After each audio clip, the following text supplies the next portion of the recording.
Come to me, all you who labour and are overburdened, and I will give you rest. Rest. If one observes the situation of people in general rushing around, one has that diagnosis that in fact there is little rest quite often, hence they escape, only to find that there is no rest at the end of the escape, unless it be further escape. We know what that means. The illness of restlessness is bound to be linked with the essence of the problem. A psychologist can only handle certain symptoms. In Macbeth we have that line, as they observe Lady Macbeth walking in her sleep after the murder of the king. She is coming out with things like this as she looks at her hand. All the perfumes of Arabia cannot whiten this little hand, sweeten this little hand. And the comment of those observing her is, more needs she the divine than the physician. In other words, a psychologist can do only a little tampering with the outside, only a priest can heal the soul. Now, what is happening in our day is, as Chesterton points out, a lack of faith leads not to a believing in nothing, but to a believing in everything. And therefore people are looking everywhere for what they're not finding where they should be looking for it.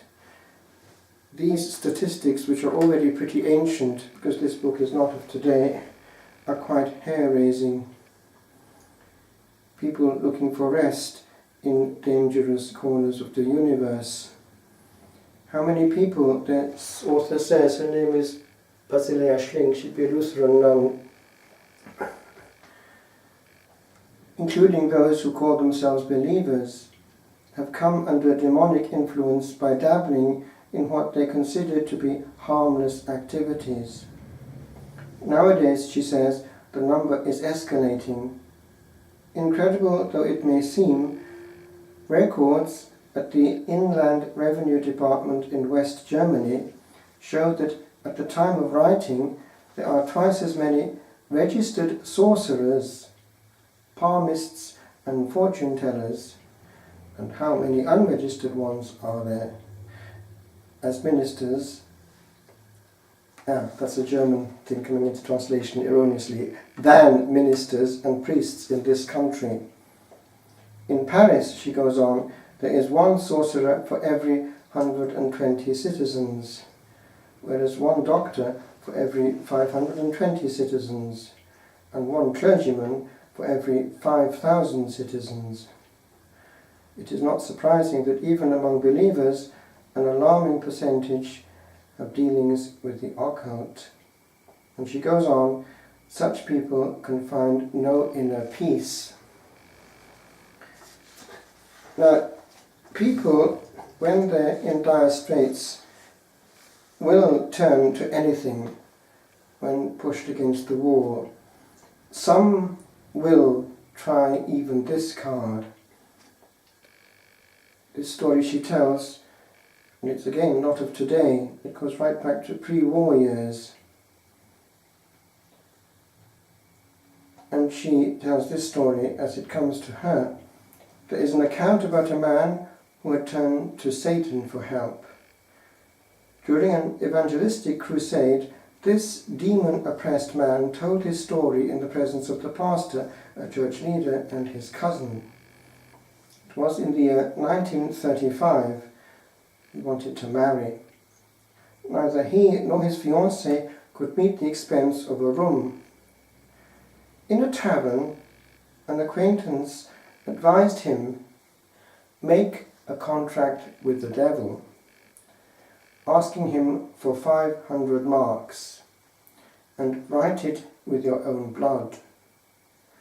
Place the contract on the table at midnight and call 3 times in the darkened room, Lucifer, come. The young man followed this piece of advice. He cut his finger and wrote a petition for 500 marks with the pledge to give his soul in exchange. At midnight he called 3 times, Lucifer, come. All of a sudden, an uncanny feeling came over him. Above him, he saw a pair of gleaming red eyes. Then, a pale hand reached across the table. The horrified man turned on the light. There on the table lay a wad of banknotes, adding up to 500 marks. The first piece of paper was gone, and instead there was a new piece of paper with the words, "Be at the crossroads at the top of the village tomorrow at midnight." From that point on, the man felt very uneasy. He decided not to go to the crossroads on the following night. However, as the second evening drew near, he was seized with a great inner compulsion to go after all. Pocketing his revolver, he set out. Now this inner compulsion, quite a few people experience it, e.g. when thinking of suicide.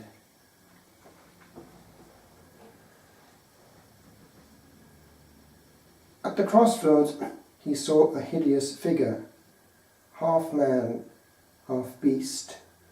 And that, by the way, is a reminder of the company that a soul is sharing if willingly exposing itself to evil company where Satan is enthroned.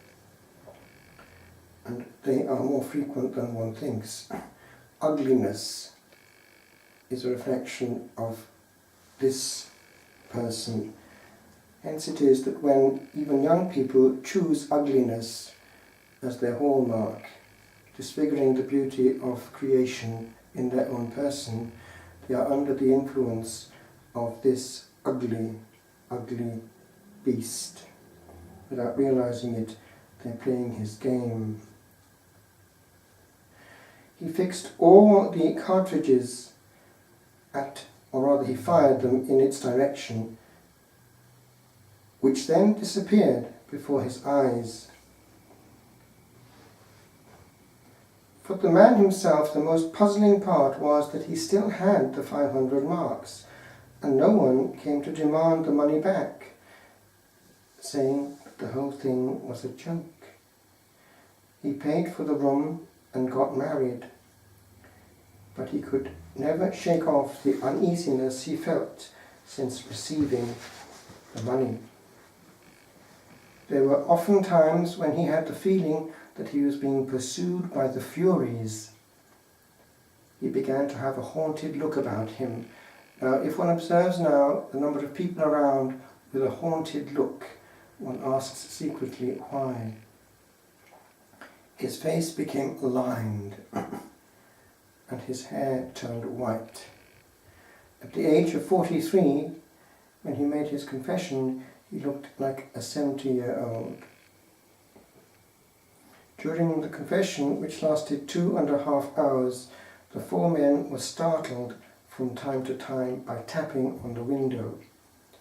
Oddly enough, although the wooden shutters were closed, the tapping was not the muffled sound of wood being tapped, but that of a window pane. In spite of his confession, the agitated man did not lose his restlessness. Now, without realizing it, this, what goes on, is in that also disclosing the fact that Protestants have a job when it comes to exorcism, because that's done in a non-Catholic context. And there has been a case in recent years, I believe, in the Southern Belt, the Bible Belt, Alabama, where evangelical ministers were up against it and they were trying to expel these demons, and eventually they had to call in a recognized exorcist who was therefore a Catholic priest, and that had a desired effect. But anyway, the devil knows where the authority of Christ, therefore his king, is and has to yield in the end. Now, what I want to say just briefly is this. Rest is not something that can be obtained by shortcut. We cannot get it under our terms. We cannot fix a bit of a soul. Psychology can only dull the conscience, but we cannot ultimately escape it. And so does any other means of getting apparent peace. Drugs in no way get to the depth of the soul, but damage it profoundly, and they cannot face reality when they come out of it for a while. Now, what I'm saying is this: we only can have access to peace when the will is surrendered. Even in the spiritual life, if something is not being handed over, we will not have profound peace or the ability to look the Lord in the eyes in adoration as long as the will is not being handed over, because all the rest is on the cosmetic level. Any praise that we give is only superficial until that level is reached. So worship in spirit and in truth is at that level, and peace of heart, the one the Lord promised, comes only when that level is reached.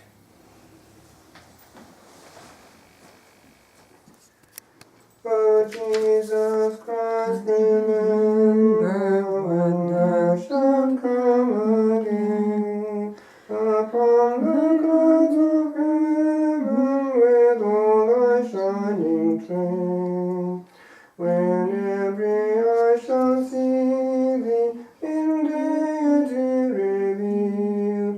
O now upon this altar in silence art concealed. Remember then, O Saviour, I supplicate of thee, that here I bow before thee upon my bended knee, that here I own thy presence and dare not thee deny, and glorify thy greatness, though hid from human light. Accept, divine Redeemer, the homage of my praise. Be thou the light and honor and glory of my days. Be thou my consolation when death is gone.